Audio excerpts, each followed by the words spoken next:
बिस्मिल्लाहिर्रहमानिर्रहीम। अस्सलाम वालेकुम। मैं हूं आपका मेजबान साजिद गुंदल। आज 24 मार्च है, साल 2021। नैब की मरियम नवाज के सामने कदम लड़खड़ा गए और अपनी इल्तजा लेकर लाहौर हाई कोर्ट पहुंचा है। इस पूरे मामले पर तफसील के साथ हम बात करेंगे। यूसुफ रजा गिलानी की शिकस्त पक्की हो गई है और आसफ जरदारी के लिए एक और दरवाजा बंद हो गया है। इस पर आज वीडियो में सबसे पहले हम बात करेंगे। अमूमन पार्लिमानी जमातों को ये बड़ा शिकवा होता है कि अदलिया, हमारे जो पार्लियामेंट के मामलात होते हैं उनके अंदर नाजायज मुदाखलत होती है। हालांकि हर तरह के मसाइल पार्लियामेंट सुप्रीम भी है और वो हल करने की सलाहियत रखती है। तो यूसुफ रजा गिलानी की एक दरखास्त सादक संजरानी के खिलाफ दायर थी इस्लामाबाद हाईकोर्ट के अंदर। 2 दिन पहले ये दरखास्त दायर की गई।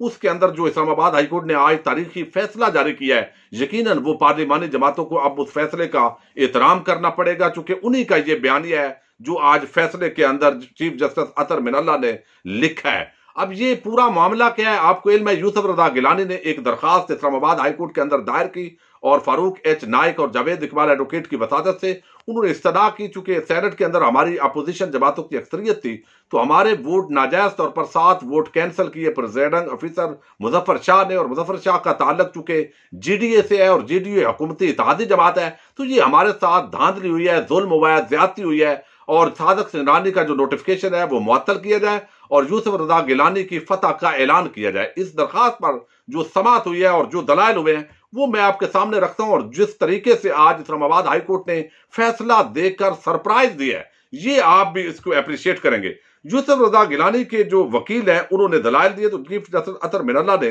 कहा कि फैसले में कहा है कि आइन में इस हवाले से मुबम जबान इस्तेमाल की गई है और अदालत को ऐवान की आज़ादी में मुदाखलत से रोक दिया गया है। वो कहते हैं आप भी चूंकि यही बात करते हैं कि पार्लियामेंट सुप्रीम है, तो आइन कहता है कि जब मामला पार्लियामेंट का हो तो अदलिया को मुदाखलत नहीं करनी चाहिए, लिहाजा इस वजह से हम मुदाखलत नहीं कर रहे। आइन पाकिस्तान अदालत के पार्लियामान की कार्रवाई का जायजा लेने से वाज़ेह तौर पर रोकता है। पार्लियामान की कार्रवाई में किसी तरह की मुदाखलत की कोशिश ऐवान की खुद मुख्तारी, वकार और आज़ादी की को कमजोर करेगा और अदालत गैर जरूरी तनकीद की जद में आएगी। Chief justice Islamabad high court ने कहा कि अदालती मुदाखलत से अवाम का एतमाद मुतासर होगा और इसके नतायज अदलिया पर भी होंगे, क्योंकि इससे अदालतों पर सियासी मामलात में मुदाखलत का तासर जाएगा। चीफ जस्टिस अतर मिनल्ला ने कहा कि सेनेट चेयरमैन के इंतखाब का पूरा अमल मुकम्मल तौर पर हाई कोर्ट की हदूद से बाहर है, इसलिए यूसुफ रजा गिलानी की दरखास्त नाकाबिले समात है। मजीद कहा गया कि यूसुफ रजा गिलानी के पास सादक संजरानी को सेनेट चेयरमैन के ओहदे से हटाने के लिए ऐवान बाला में अक्सरियती करारदाद लाने का मौका है। यानी आप अदम एतमाद भी जो जब कर सकते हैं, अगर आपको यह है कि आपके वोट ज्यादा हैं तो आप अदम एतमाद का रास्ता आपके पास खुला है। बड़ा जबरदस्त स्कोप दिया है और बड़ी जबरदस्त ये फैसला है। इस्लामाबाद हाईकोर्ट ने कहा कि अदालत तवक्को रखती है कि मजलिस शूरा यानी पार्लियामान के वकार, सालबियत और आज़ादी को बरकरार रखने के लिए मुंतखब अरकान और सियासी क़यादत रियासती सतून अदलिया को मुलव्वस किए बगैर तनाज़ात हल करेगी। इससे कबल समात के दौरान दरखास्त के हक में दलाल देते हुए फारूक एच नाइक ने कहा कि यूसुफ रजा गिलानी के 7 वोट्स मुस्तरद किए गए। हालांकि बैलेट पेपर पर लगाई गई मोहर यूसुफ रजा गिलानी के नाम पर लगी, लेकिन इसी खाने के अंदर थी। उन्होंने कहा कि अदालत में मौक़िफ़ अख्तियार किया कि प्रिजाइडिंग अफसर, जो मैं बात आपके सामने रख चुका हूं, तो इस पर चीफ जस्टिस अतर मिनल्ला ने इस्तफसार किया कि चेयरमैन सेनेट के इंतखाब में इलेक्शन कमीशन की कोई शमूलियत नहीं, जिस पर फारूक एच नाइक ने कहा कि जी इसमें इलेक्शन कमीशन का कोई किरदार नहीं। चीफ जस्टिस इस्लामाबाद ने कहा कि फिर पार्लियामान की अंदरूनी कार्रवाई के इस्तेकाक से मुतल्लिक आइन का आर्टिकल 69 से कैसे निकलेंगे? क्या पार्लियामान की अंदरूनी कार्रवाई अदालत में चैलेंज की जा सकती है? जिस पर फारूक एच नाइक ने बताया कि अगरचे प्रोसीजर में कोई बेजाब्तगी हो तो वो अदालत में चैलेंज नहीं की जा सकती।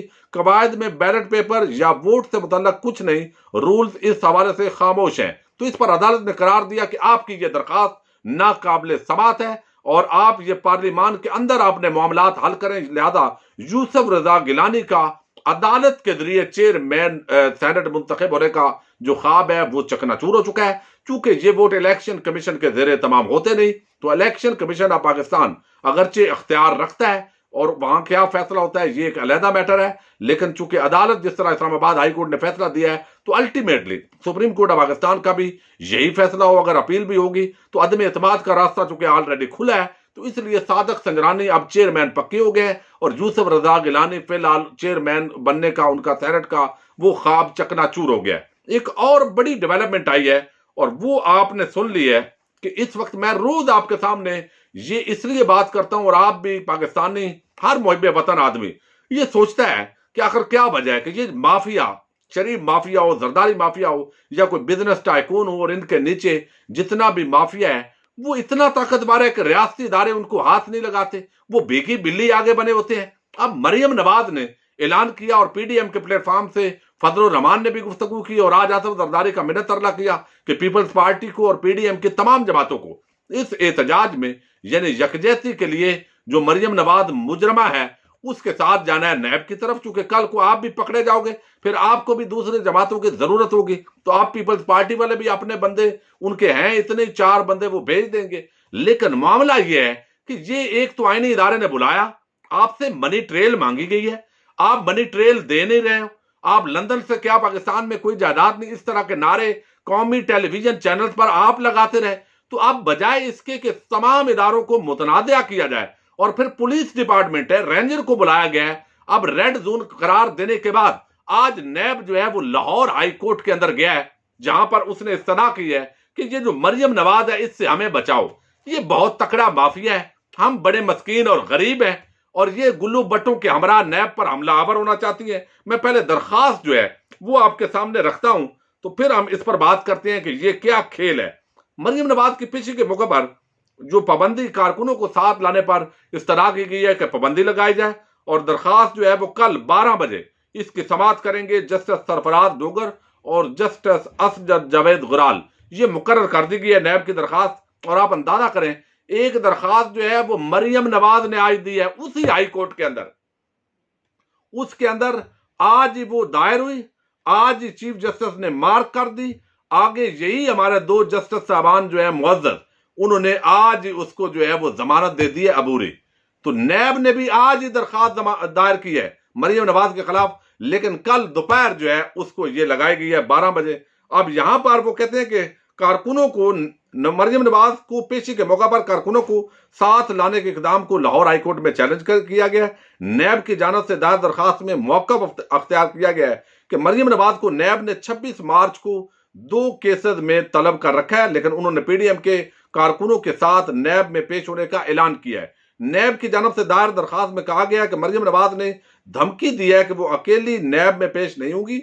नैब की दरखास्त मरियम नवाज के बयान से साफ ज़ाहिर है कि वो इंक्वायरी में पेश होने के बजाय नैब तहकीकात में रुकावट डालना चाहती है। दरखास्त में कहा गया कि नैब कानून के मुताबिक तहकीकात कर रहा है। नैब का मौक़िफ़, नैब ने चौधरी शुगर मिल्स में मरियम नवाज के जमानत मनसूखी की दरखास्त दायर कर रखी है, और लाहौर हाई कोर्ट मरियम नवाज को अकेले नैब में पेश होने का हुक्म दे और बाकी जो गुल्लू बाट माफिया है उसको साथ आने से रोके।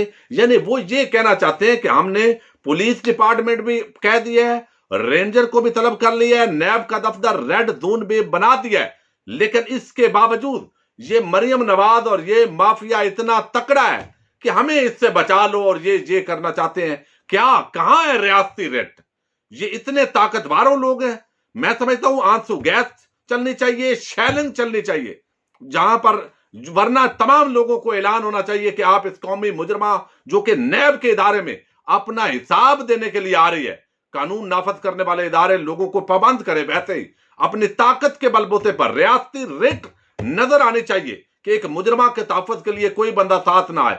चूंकि जमानतें आपकी हो चुकी हैं और अब इखलाकी जवाब तो पहले ही नहीं था, लेकिन अब मजीद कोई आपके पास जवाब रह ही नहीं गया कि अब आप गुल्लू बट्टों के जरिए नैब आफत पर हमले की कोशिश करें। वहां पर आपके पास मनी ट्रेल नहीं है, आपके पास हिसाब किताब नहीं है, आपका वालिद जो है वो बेगौड़ा होकर लंदन में इश्तिहारी बैठा हुआ है और अब इनकलाब की और एस्टेब्लिशमेंट से जंग की बातें करता है। और अब ये वो कमजोरी है और बड़ा इम्तिहान है। मैं कल भी आपको बताऊंगा, परसों कल तो अल्हम्दुलिल्लाह परेड है पाकिस्तान के अंदर, हम देखेंगे वो पूरा मुजाहरा जिस तरीके से पाकिस्तानी कौम हमेशा अपने मुसल्लह अफवाज की तैयारियों पर जो है वो रश करती है और बाग बाग होती है पूरी कौम, और चंद लोग उनके दिल बहुत जलते हैं, उनको परेशानी होती है कि ये इतना बड़ा बजट चला जाता है। लेकिन अब दूसरी तरफ जो है वो ये माफी तलाफी तमाम इदारे मांग रहे हैं, और ये देखने वाली बात है कि रियासती रेट जो है वो अगर कायम नहीं होती तो 26 तारीख को देखेंगे नया CCPO जो गुलाम महमूद डोगर है उनका इम्तिहान है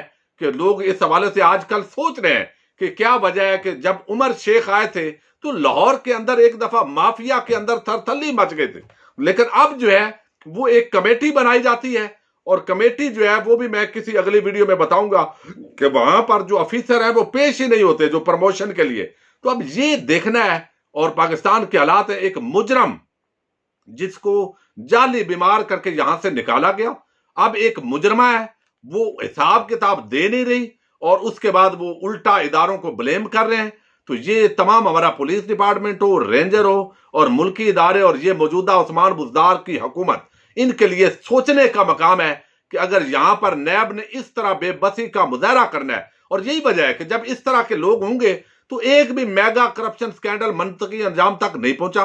तो आज तक यही वजह है कि ये तमाम माफिया ये बात करता है कि चूंकि हमें नाजायज रखा जाता है और फिर जमानतें इनकी हो जाती हैं और इस वजह से हमारे ऊपर इल्जामात बिल्कुल सियासी बुनियाद पर है। और ये नैब ने आती गठजोड़ का बयानिया है।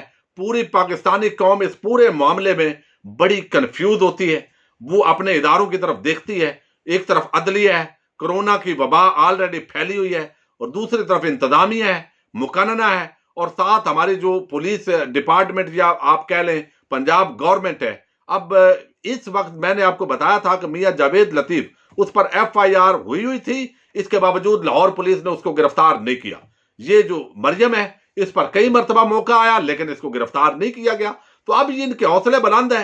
अब ये अंदर जब नैब के सामने पेश होगी मरियम, तो इसके पास कोई जवाब नहीं है। अगर जवाब होता तो अभी तक ये मीडिया के सामने वो मनी ट्रेल दे चुकी होती, क्योंकि ये नाजायज कब्जों के जरिए ब्लैक मनी के साथ खरीदी हुई जायदादें हैं।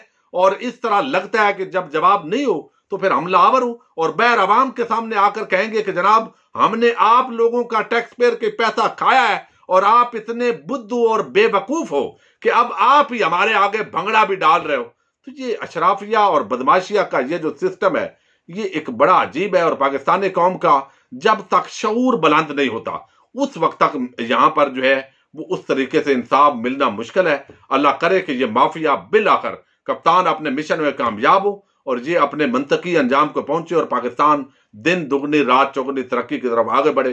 अपने मेजबान साजिद गुंजल को नेक्स्ट वीडियो तक के लिए इजाजत दीजिए। अल्लाह हाफिज।